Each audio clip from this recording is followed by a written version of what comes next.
All right, good morning. It's now 6 o'clock. We've been on the fire for about 2 hours.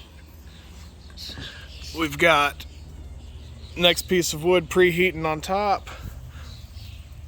Great fire going on in there. All the charcoal's gone, so we're just burning straight hickory wood now. No more charcoal. We're sitting at just above 250, which is just where I want it, because this thermometer reads at the top of the cook chamber, so the bottom of it's going to be just a little bit cooler. I'm going to keep my temperature right around 250, just under at the cook chamber. So it's going to be a little bit before I put the next log on, just because of the temperature. But more importantly, there we go. That fabled thin blue smoke that you want coming out of your smoker. It's almost transparent. It almost kind of looks like a mirage. That's the kind of smoke you want. You don't want that nasty, thick, white shit. All that does is just make your meat taste real acrid and acidic. Clean burning fire, seasoned hickory wood, thin blue smoke. We've only been on for about 2 hours, so we got another hour left of this cook, and then we'll open up that chamber and see what we got. Okay, good morning, guys. It is now 7:15. We have been on the fire for exactly 3 hours, so it's time to open up this box. We're going to check and see what we've got. If the color looks right, if everything looks like we're getting a good smoke, the next thing we're going to do is we're going to start adding our little spray. The spray I'm using today, which is the same one I use most of the time, is half apple cider vinegar and half cheap beer. So I haven't taken a look at it yet, so we're going to kind of see what's in this box together. Here, come on with me.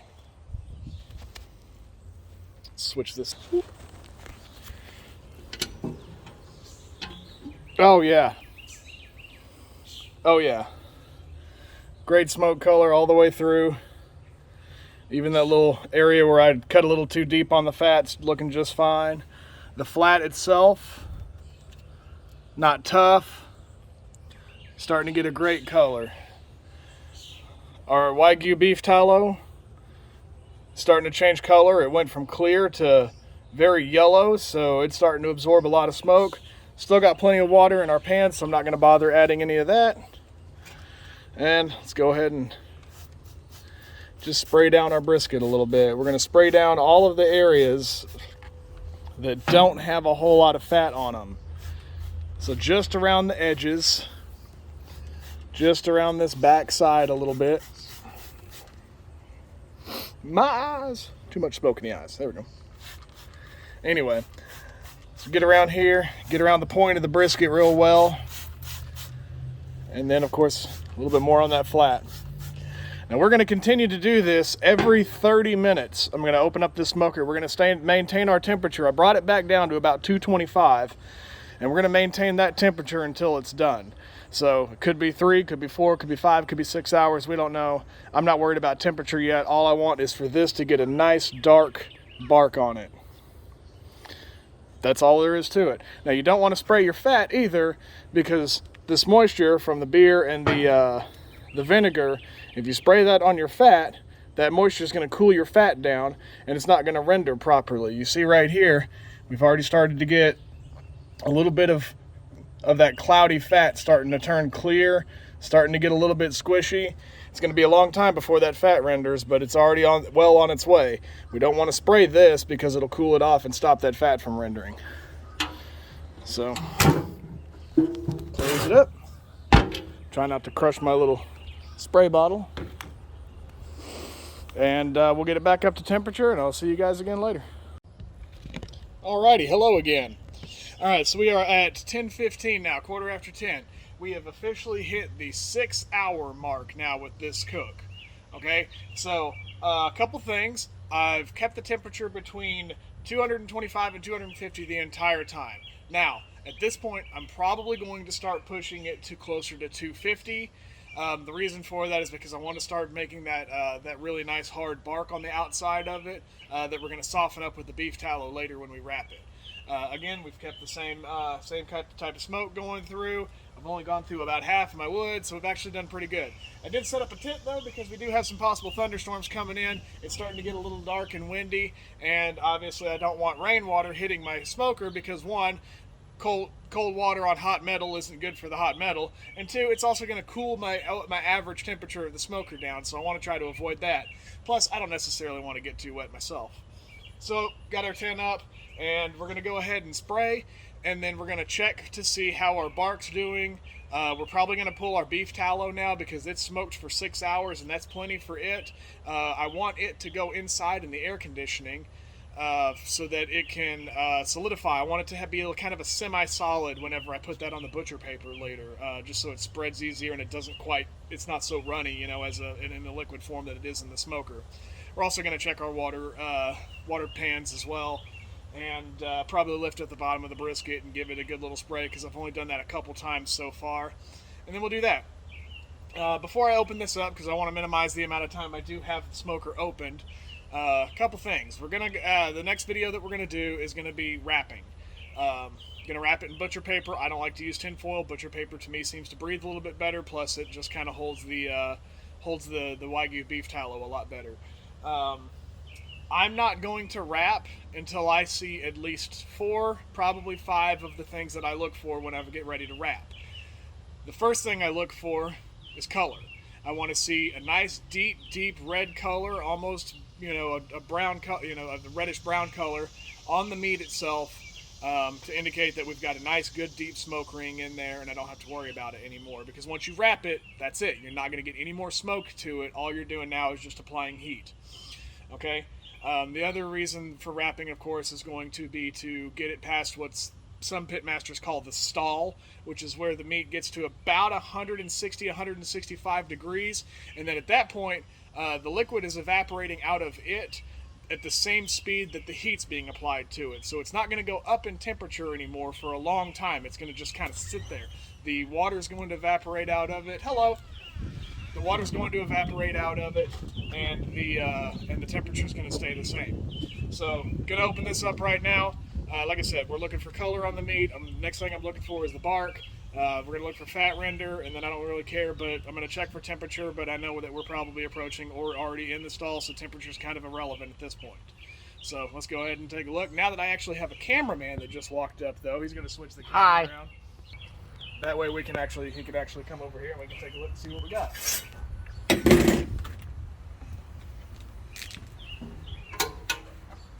Okay, so clear out a little bit of smoke. You see we got a nice hard bar coming here on this back side.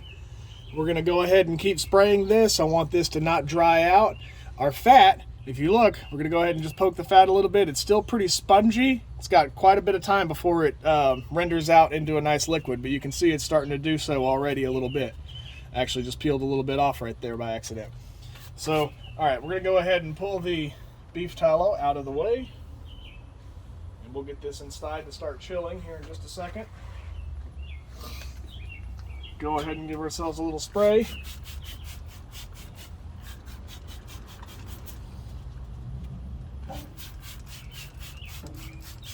Looking good on the bottom side. All right, the only thing I'm going to do is actually turn it to where the point's a little more towards the fire. Still good on our water pan, so let's go ahead and get, actually, just for fun,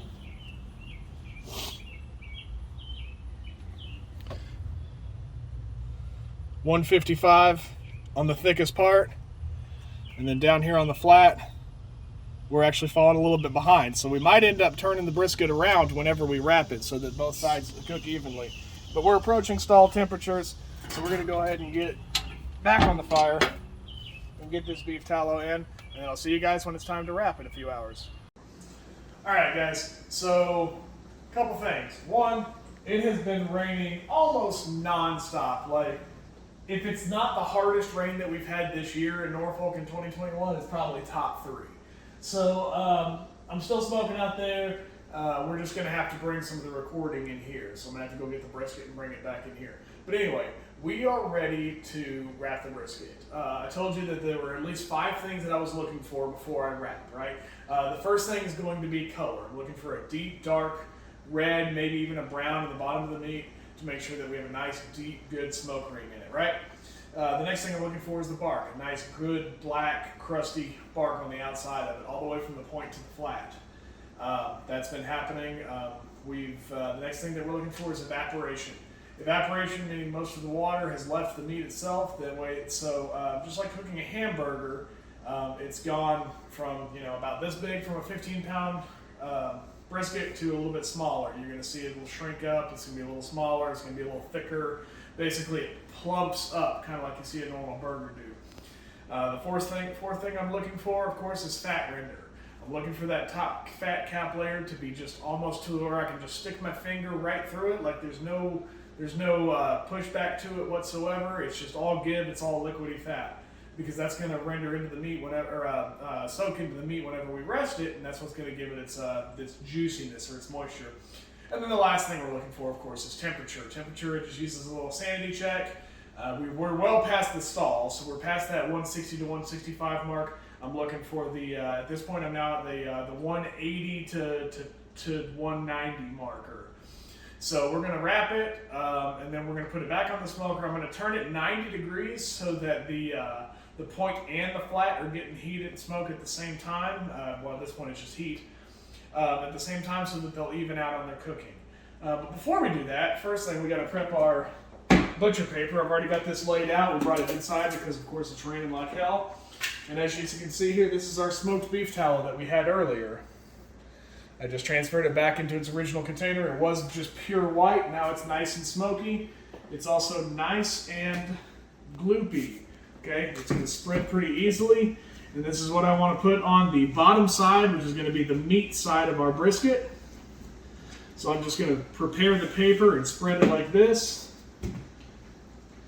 Nice and even, about the size of the brisket. A couple more little scoops, just like that.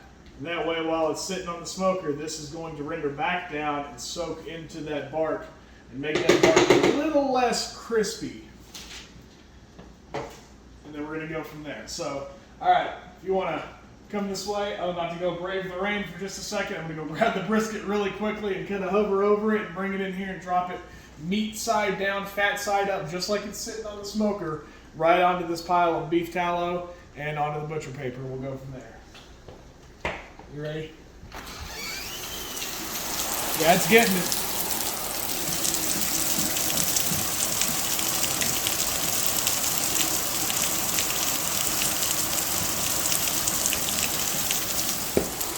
All right. Okay, so the 5 things we talked about, right? We've got a beautiful color, a dark brown color. We've got a nice hard black bark on top of it. Fat render. My finger just goes right into this fat. There's almost no give back, no pushback whatsoever. In fact, right here, I just went all the way to the meat.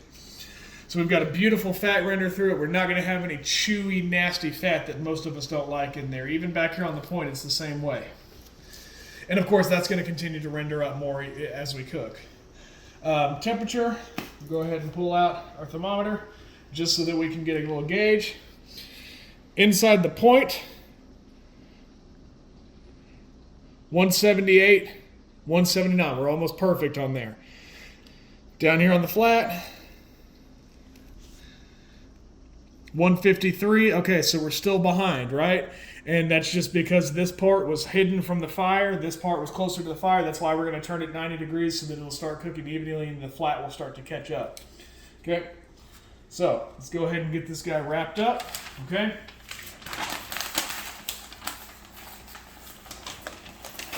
All right, so now we've got fat side down.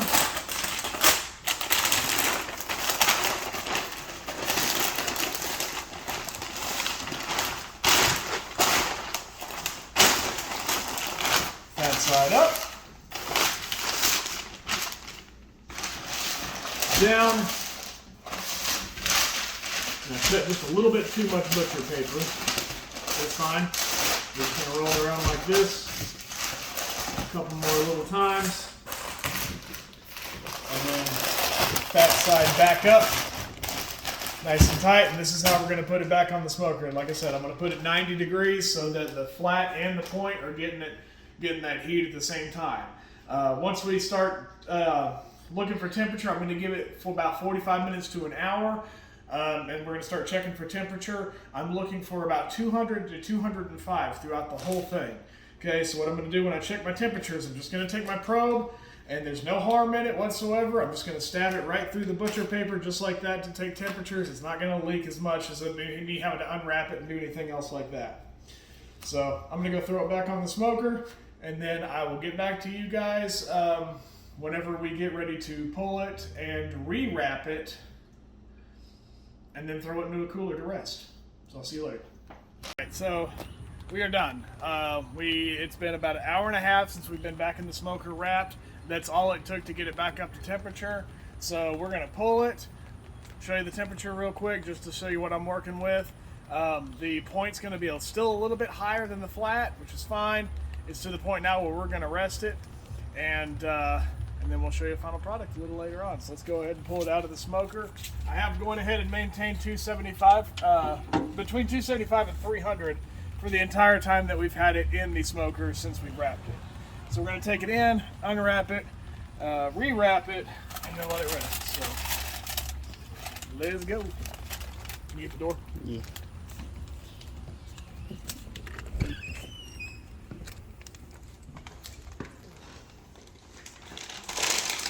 Oh God. All right.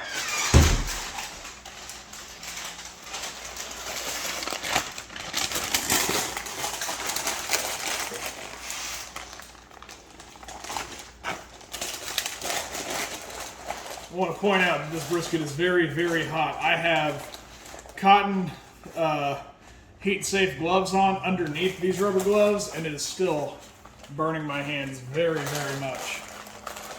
All right, well, there's the top. There's the fat cap of our brisket. Or, excuse me. That is not the fat cap of our brisket. That is the fat cap of our brisket. You can see all this nice, juicy, rendered fat coming down off of it. Now, all I'm going to do is I'm just going to take this brisket. I'm going to take it the same way, meat side down, and I'm going to place it on another piece of, or another couple pieces of the butcher paper that has been treated the exact same way that we did earlier. So I'm going to try to minimize how much I drip here. Bam. Okay. Check our temperatures real quick, just so I can show you.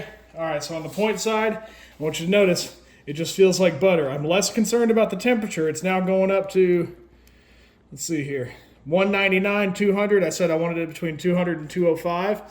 So that's perfect. It also feels like butter going into it. The flat part of the brisket is going to be a little bit cooler, 196.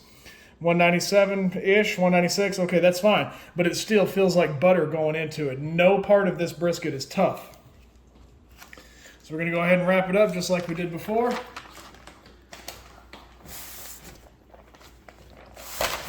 That side down.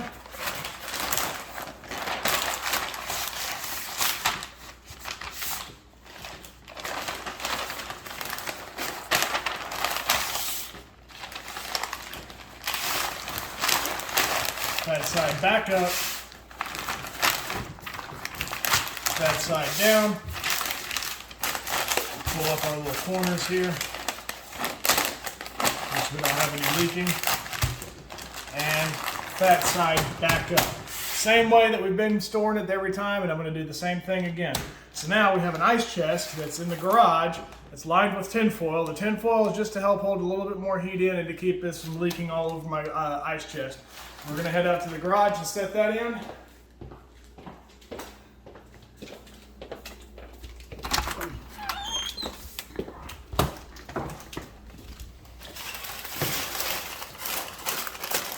And there she rests for about the next 4 hours. We're getting ready to leave here in about 45 minutes, and we're going to go ahead and do a baseball game down at Norfolk Tides. After that ball game, we're going to come back and we're going to cut this bad boy open and see how we got. So, catch y'all later. Hey everybody, how's it going? All right, well, it is 10 o'clock at night. So, we've rested the brisket for 5 hours now in the Wagyu beef tallow out in the cooler. I've already unwrapped it. It's sitting here. It's ready to rock and roll. The fat on it is starting to get a little, if you zoom in, you can actually see it kind of stringing up a little bit sticky now. So we've got a nice good bark on it, nice good crusty bark, It did get a little dry right here on the point, but that's just going to make for some really good burn in, so I'm okay with that. But the flat is what I'm more concerned about getting dry, which it is very much not dry. You can see all that juicy rendered fat on it. The brisket still has a lot of give to it. It's very tender. So, well, there's really not much else to do, but we're going to cut into it now. So I'm going to go ahead and start. We look at the underside, make sure we got the grain just right. Okay, we're going to start right here on the flat. I'm just going to cut a couple pieces off.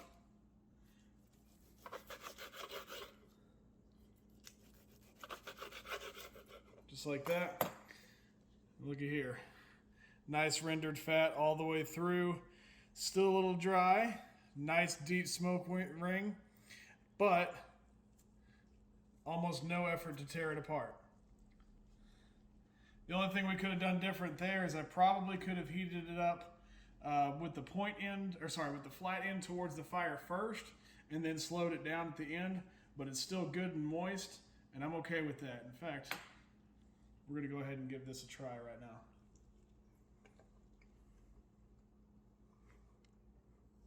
Yeah.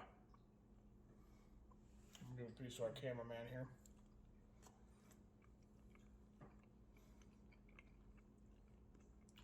Yeah, that's super good. Yeah, that smoke ring went really far into it. All right, game time. Now, we want to cut a couple little pieces off of the point here. Nothing too big, just enough to get a few little bites. Well, that point, it's got a lot of juicy rendered fat in it. Give this a little taste.